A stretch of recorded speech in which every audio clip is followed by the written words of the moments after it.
What's goody? Peace.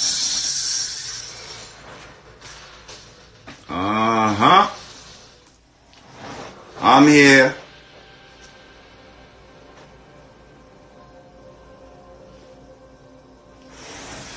Peace.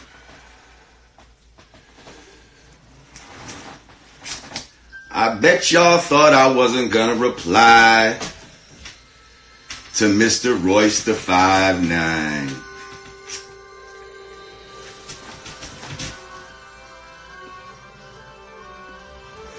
Wrong. Let's unpack this, shall we? I'll let a few people get in the room. You can at him or whatever, tell them to come on in. We just gonna have a discussion. Wrote a few things down. So I might jump around or whatever, but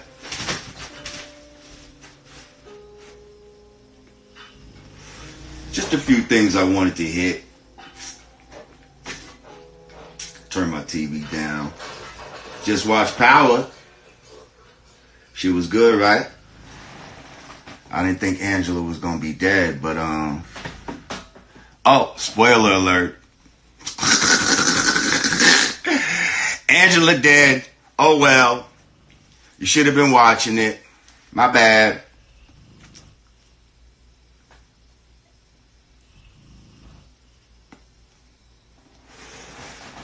So,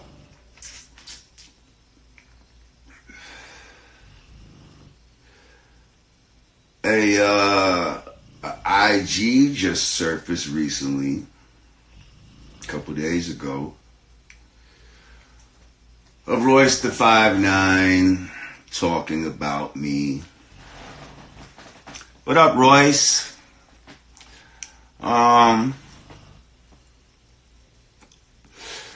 Apparently you were a little upset. Again, I thought the video was old, actually. Digger hit me up like, yo, did you see the shit about Royce? I thought it was an old video. But no, it's a new one. It's a new one. Although nobody, when I do videos, people don't really ask me about you, Royce. They ask me about Eminem, but for some reason, you like to respond. Okay, I get it. You're, you're a loyal guy. You've been opening up for this guy for years and years, and, the hip-hop shop and all that shit you was talking about. I hear you.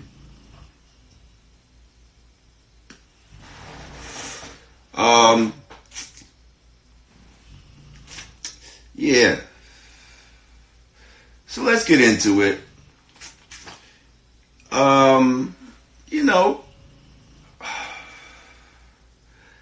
Because it's like, it's almost passive aggressive in a way. He definitely tries to get aggressive sometimes, which he needs to calm down. But, he calls me a legend in the beginning of the video, right?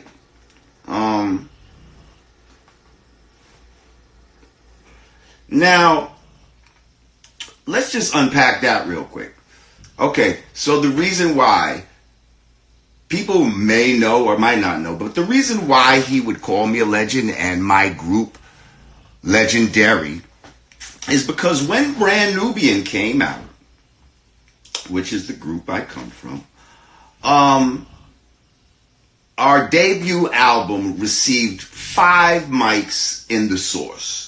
At that time, the Source was the hip-hop motherfucking Bible. And to get 5 mics was like, not many people had done it at that time. later on, the publication went down. They started giving them mics away. But at that time, getting 5 mics in the Source was some shit. Also, when we came out, our shit was everywhere. Like, the hood was fucking with us. The suburbs was fucking with us. From the jails to the college dorms, black people, white people, like, everybody was fucking with Brand Nubian when that shit came out. And it was a legendary time. This was a time when people would go buy your tape and you knew who had the most poppin' album because niggas is riding around the street and all you hear is basically one album. Or certain albums that was popping at that time. And our album was one of the main joints when you in Harlem, Brooklyn, whatever the fuck you was at, they was playing our fucking shit. Our run was legendary. like our impact was legendary. We made knowledge of self, having knowledge of self cool, palatable. I mean, people came before us that had knowledge of self. Rakim made it super cool, and King's Son, and there's a whole bunch of Big Daddy Kane. You know what I mean? But when we came with it, I don't know, we went just a little deeper and just made it a little more palatable for some people, and a lot of people end up getting knowledge of self through fucking with our music. That's part of what made and what makes Brand Nubian so legendary, and why dude would even start out, his whole rant about that and say that, So thank you and respect for acknowledging me,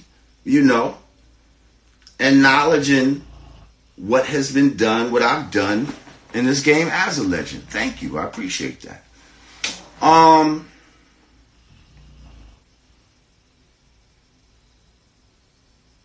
So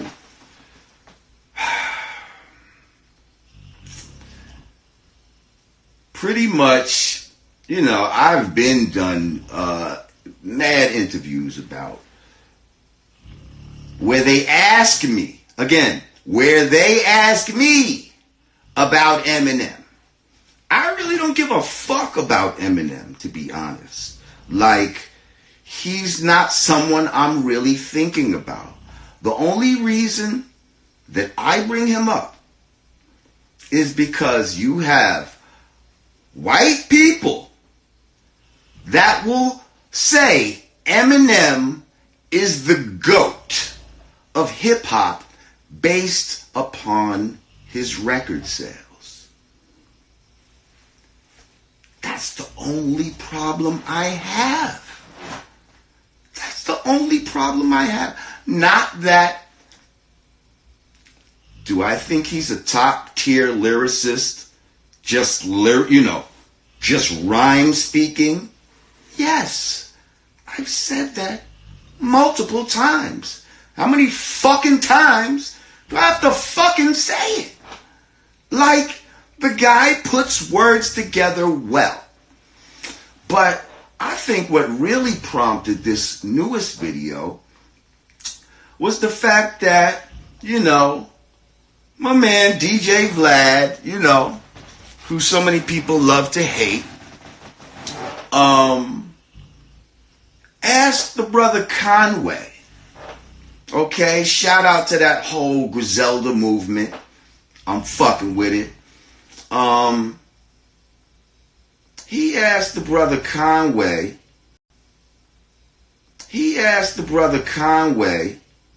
who should I listen to, who's an MC that I respect and fuck with. He asked him, basically, all the shit that I said about, Eminem being a guest in the house of hip hop. And also, does the hood listen to Eminem? Now, he disagreed with me as far as Eminem being a guest in the house of hip hop. Okay? But he did agree with me of the fact that niggas in the hood don't really listen to Eminem. Okay?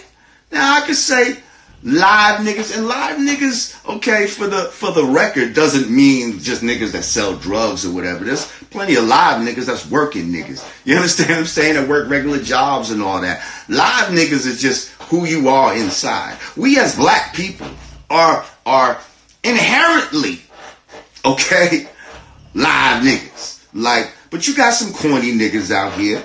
But in general, black people don't fucking listen to Eminem.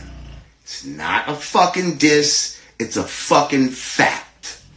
And Conway co-signed that. Now, did you come at Conway with all this energy like you got for me? Did you come at Gucci Mane, who also stated the same thing? Niggas ain't listening to no goddamn Eminem. When? Where? How? Who? Why? Unless you want to really sit there and you say people like me who, appreciate lyrics and stuff like that, I hear you. And if I wanted to really dissect some lyrics, there's plenty of MCs that I would go to before Eminem. That's just me. Maybe you'd go to him, but for me, I'd go to other black MCs that have the kind of content, the kind of vocal tones, the kind of just frequency and energy that resonates with me as a black man here in the wilderness of North America. And especially a black man that got knowledge of self.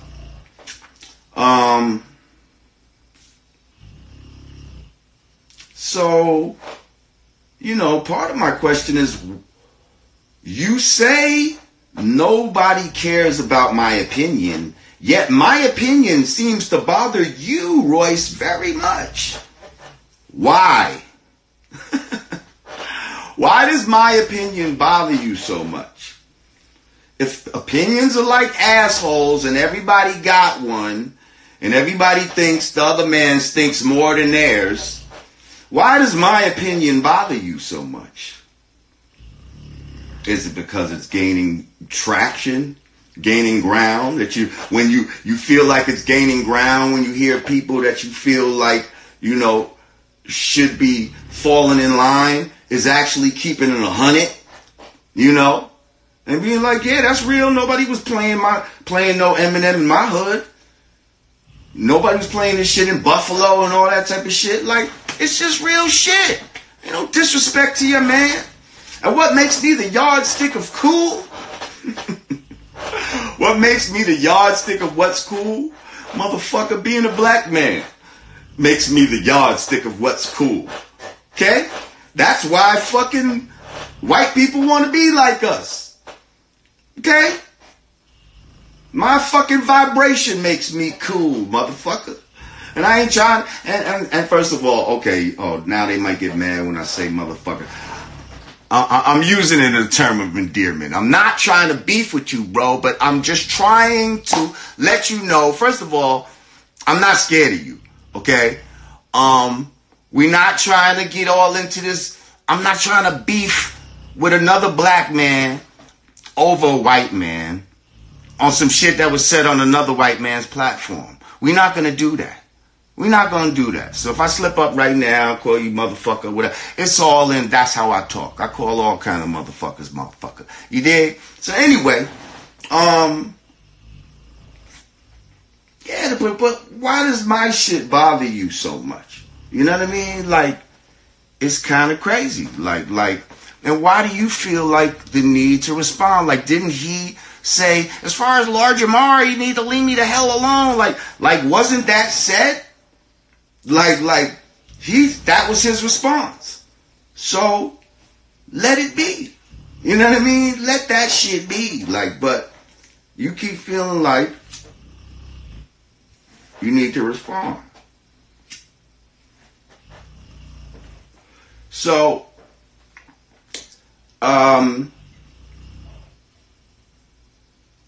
me being a black man makes me the yardstick of what's cool.